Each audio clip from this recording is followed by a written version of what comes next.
মানব শরীরের গুরুত্বপূর্ণ অংশগুলোর মধ্যে অন্যতম হচ্ছে হাত। যদি হাতের কোনো অংশ ব্যথা অনুভব হয় তাহলে স্বাভাবিকভাবে কাজ করার সক্ষমতা আমরা হারিয়ে ফেলি। কোনোই ব্যথার আঘাতজনিত কারণসহ আরও বিভিন্ন কারণও হতে পারে। সাধারণত বয়সীরা এতে বেশি আক্রান্ত হন। তবে আপনি কি জানেন, বাসায় বসেই কিছু ব্যায়াম করার মাধ্যমে আপনার ব্যথা দমন করতে পারবেন?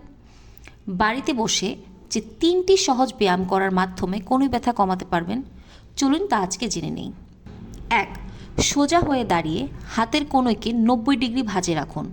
এবার হাতের কবজি ভাঁজ করে সামনের দিকে টানুন। 10 সেকেন্ড ধরে রাখুন। এবার কবজি উল্টো দিকে ভাঁজ করুন ও 10 সেকেন্ড ধরে রাখুন। পরপর 3-4 বার করুন। 2.